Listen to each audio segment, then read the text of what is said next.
फर्केर हेर्दा त्यो चैत वैशाखमा के त्यो पगलेको गुला जस्तो मलाई चाहिँ फेरि गाउँबाटै आएको गाउँबाट नि पठाएको हेर उसको बिजो जतिसम्म लाउनु त्यति आफूले सहन सक्छ क्या बिचरा त्यस्तो नगर हेर भरत दाई नै भनेको देविकालाई देविकाकै तर्फबाट नि मैले पनि दाई नै भनिरहेको छु आजसम्म मैले त्यस्तो नराम्रो पनि भनेको छैन होइन मैले पनि दाई नै भनिराखेको छु तिम्रो त इज्जत भएन भोलिको दिनमा तिम्रो बालबच्चालाई बाँच्न देऊ है कुरा यति हो तिम्रो बालबच्चालाई बाँच्न त्यति हो कुरो यो त लाइभ नै देखाएको गुला अरे अनि के को बिचरा त्यो साबित्रलाई चाहिँ के खानु अनि त्यहाँदेखि माथि होस देखाइरहेको छ त अनि नाना त्यो लाइभको त हो नि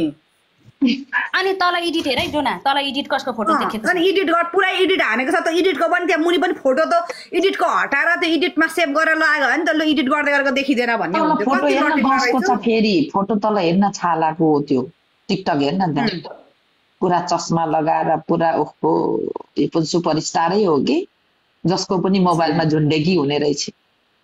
तल हेर्न त्यो एडिट गरेर त्यसकै फोटो छ त्यो तलको सानो सानो के हो त्यो उमा के रिलमा के हेर त त्यो यो सुरुको यत्रो यता फर्केको त्यही हो यो कालो चस्मा लगाउने त्यही हो रापै जहाँ पनि त्यसलाई नै अलिकति नराखी चाहिँ मार्केट नपाउने रहेछ उसले नै पठाएको नि हुनसक्छ नि एडिट गरेर यही हो त्यसैको होला त्यसकै काम होला नभए त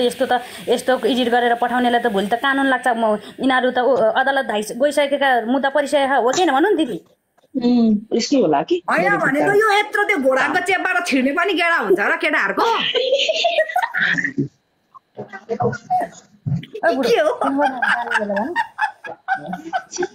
यमुनालाई पनि पठाइदिएको हेर्न त्यहाँनिर हाँसेको हेर्न म त कोमामा गएँ अहिले म मजाले हेरेको त घोडाको चेपबाट छिरिरहेको छ त नि सुन्न यो यतापट्टिबाट यो गुला त खास भन्ने नि यसरी बस्न पर्ने एउटा मात्रै देख्न पर्ने दुईटै देखिने गरी झुन्डाइदिएको छ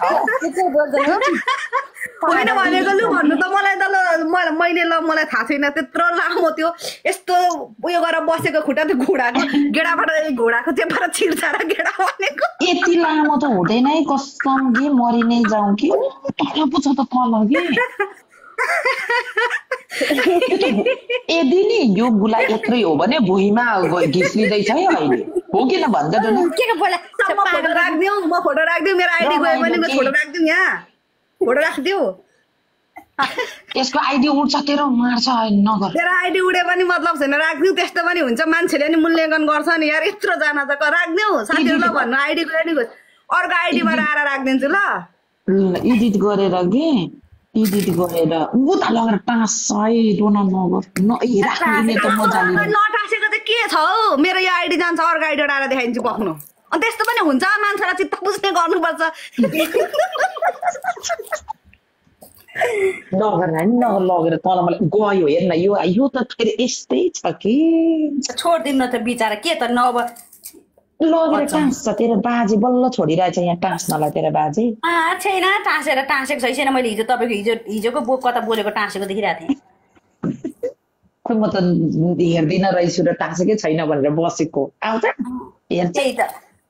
हो हिजोको मात्रै टाँसिरहेछ हिजोको कि अस्तिको रमासँग गेम खेल्नुभयो अनि यता आएर उ गर्नु भएर छ हालिरहेको थियो देखेको थिएँ मैले म लाइभतिर जानु यो पखै म गएँ जहाँ चाहिँ पागलले बस्न अब त पनि जान्छस् यहाँ भागिस् भने जिन्दगीमा नआइज फर्केर तलै ठोकिदिन्छु म मलाई चाहिँ